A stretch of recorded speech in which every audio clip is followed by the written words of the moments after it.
name is Gino Frattallone. I'm interviewing here the gentleman by the name Richard Baker. He's running for Governor's Council. He's a very nice gentleman. He also, I'd like him to tell us a little story. Would you be kind enough to tell us what happened after we met the first time? What interview did you have, to spread the word that you're running for Governor's Council? Tell me a little story. Tell your story. Well, I'll start with a story that the great performance you gave at the Republican convention couple weeks back. That you did a wonderful introduction for one of the candidates for senator and added a lot of levity and made the convention fun. I wanted to thank you for that, Gino. But then I mentioned first, as soon as I went there, I said, look, Senator, I know who you are, you know who I am. I'm not going to bypass 2 minutes. I'll tell you that I'll do that in a minute and a half.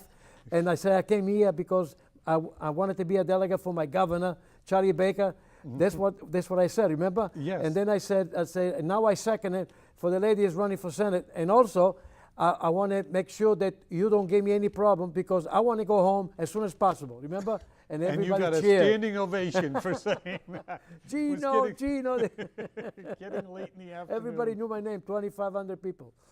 You did a wonderful job there. Tell me a little bit about yourself. Sure. Well, my day job, I do patents. I help inventors to get patents and then to make money on their patents, to help form startups.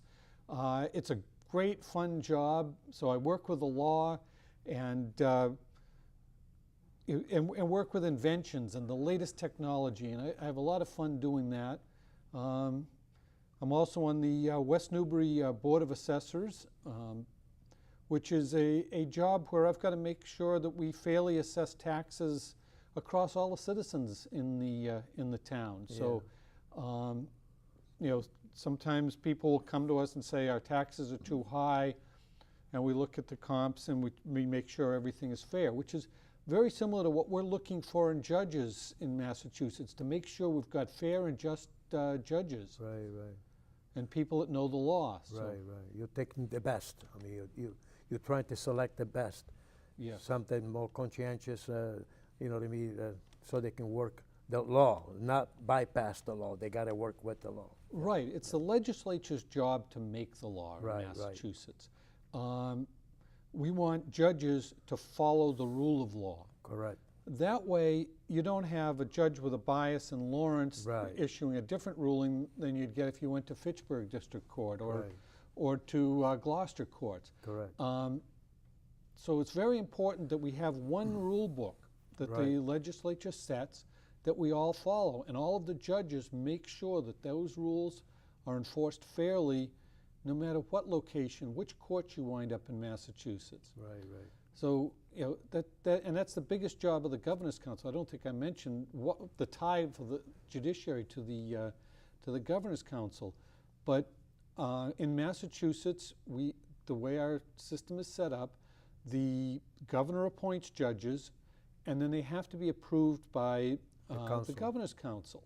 It's very similar to what the Senate Judiciary Committee does at the federal level. I see. So it's our job to interview, as councilors, to interview the judicial nominees and make sure that they're fair and just, that they're going to be able to put away their personal biases and just follow the law as the legislature set it out.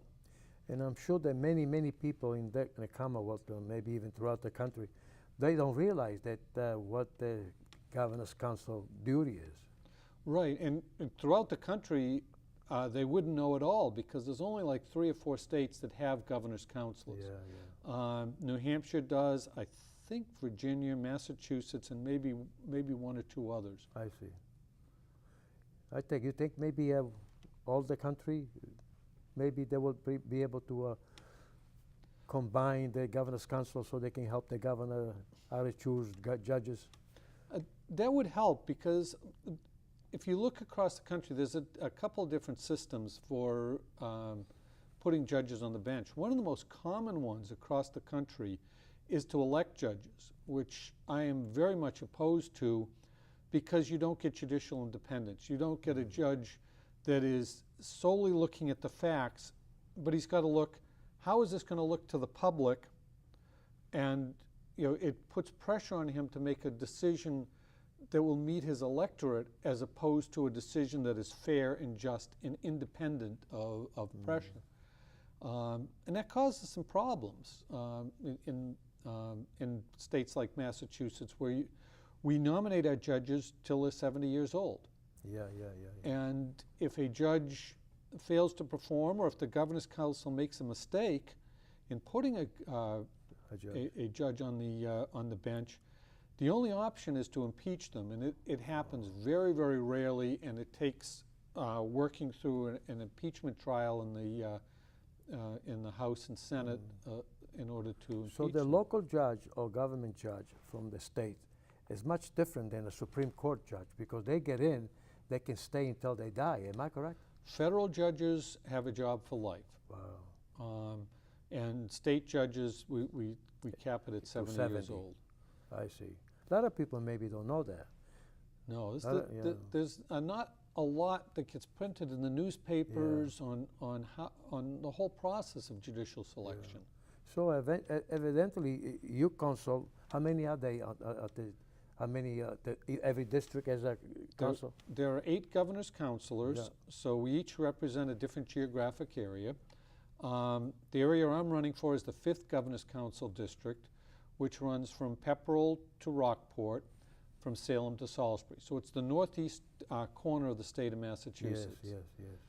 It's actually a bigger district than a congressional district. Wow.